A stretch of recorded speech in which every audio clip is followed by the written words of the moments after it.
punya kuasa. Di tengah-tengah zaman saudara, jabatan itu menjadi target kehidupan kita. Di tengah-tengah zaman saudara, di mana arogansi itu menjadi sangat penting. Di tengah-tengah zaman di mana kadang kita menemukan orang tidak mau peduli dengan orang lain. Saudara, di tengah-tengah itu panggilan untuk hidup sesuai dengan kehendak Tuhan adalah sebuah kesulitan. Seperti Yakub yang mengalami pengosongan diri. Seperti Yakub yang kemudian mesti melepaskan semua keunggulannya. Seperti Yakub yang kemudian mau dengan rendah hati bersandar kepada Tuhan. Dan semua itu sudah telah bisa kita sebut menjadi barang langka zaman sekarang. Kerendahan hati, pengosongan diri, saudara, barang langka. Mungkin saudara kita akan temui nanti di museum di surga kalau kita masuk surga. Saudara, tidak ada atau jarang atau sulit kita temukan. Dan Yesus memberikan sebuah gambaran yang lain, saudara, tentang pengadilan. Pengadilan di sana hakim memainkan peran dan Alkitab menceritakan hakim itu saudara menimbang perkara yang menguntungkan. Ini jangan dikaitkan dengan urusan kita masa kini di Indonesia, saudara, dengan MK.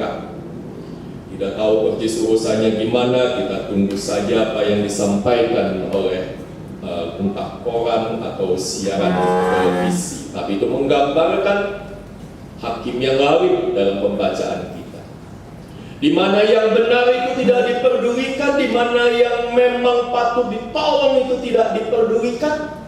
Saudara, hakim yang dikatakan memproses, membela, mengurus perkara-perkara yang menguntungkan, tentu saja menguntungkan ini. Tapi jangan salah, saudara, jangan membaca Lukas 18 dalam konotasi pokoknya kalau doa itu doa terus saja sama Tuhan, pasti Tuhan jawab. Bukan begitu. Bukan begitu cara kita menafsirkan Lukas pasal ke-18. Tetapi mau mengingatkan kepada kita bahwa janda ini sebenarnya juga bergumul seperti Yakub di sungai Yabok.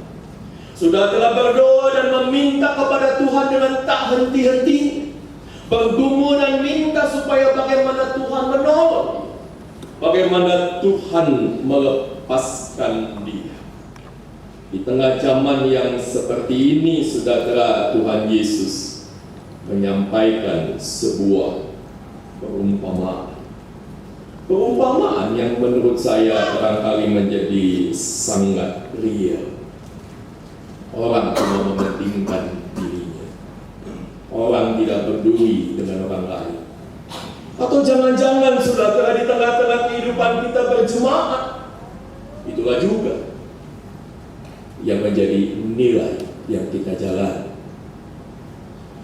Saudara, kalau saja kita ingat bahwa Yesus turun ke dunia, dari sorga dia turun ke bumi, karena dia mendengar keluh kesah manusia, karena dia mau berbagi hidup dengan manusia, karena dia mau menyentuh mereka yang sakit, karena dia mau menolong mereka yang berada di dalam beban. Andai kata Tuhan cuma mau cari kepentingan sendiri, saudara, nggak usah datang. Tetapi kalau kita hidup hanya mencari kepentingan kita sendiri, saudara, kita tidak jauh berbeda dengan para hakim yang tidak adil. Kita tidak jauh berbeda, saudara, dengan para koruptor di negeri ini. Bedanya cuma kesempatan. Dia bisa, saya nggak punya kesempatan. Begitu barangkali kita ngomong bercanda, saudara.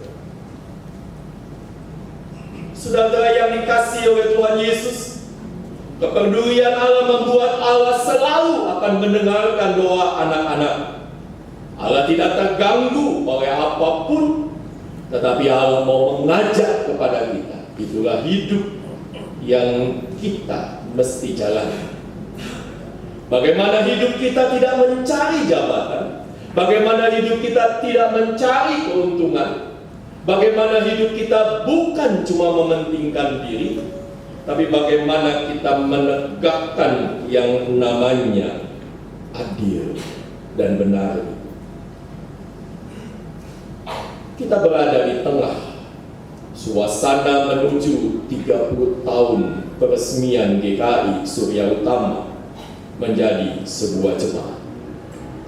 Kita boleh mencatat perjuangan kita yang gigih, kalau boleh menyebut, di dalam membangun gedung. Gedung ini sudah telah dibangun dalam 3 kali pembangunan. Pertama, sudah telah yang kita nikmati ruang kebaktian di bawah, lalu ini belum jadi apa-apa, dan juga ruang yang di bawah. Lalu kemudian sudah telah kita memasuki tahap yang kedua, gigih juga kita berjuang, gigih juga majelis ngomong kepada jemaat, persembahannya dong, kita lagi bangun, begitu kira-kira sudah telah. Lalu jadilah tempat di mana kita beribadah pada saat ini. Dan belum selesai ketika kita melanjutkan dengan lantai yang di bawah kita dan menyelesaikan buat sekolah minggu. Tetapi saudara, apakah kita cuma mau mencatat kegigihan kita menyelesaikan sebuah bangunan? Apakah kita mau mengingat saudara hebatnya daya juang kita untuk menyelesaikan semua?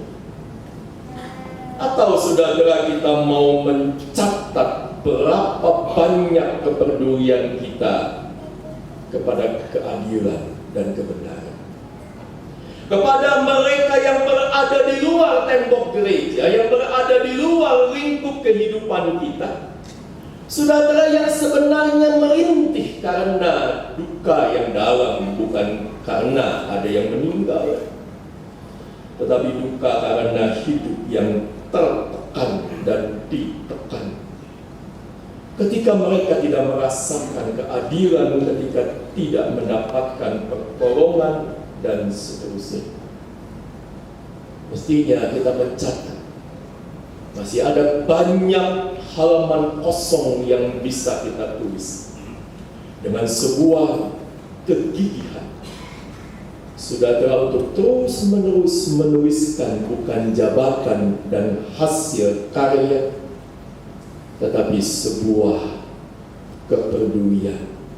Ketika kita mampu mengosongkan diri, ketika kita mampu merendahkan diri serendah-rendahnya, supaya nama Tuhan dipermuliakan.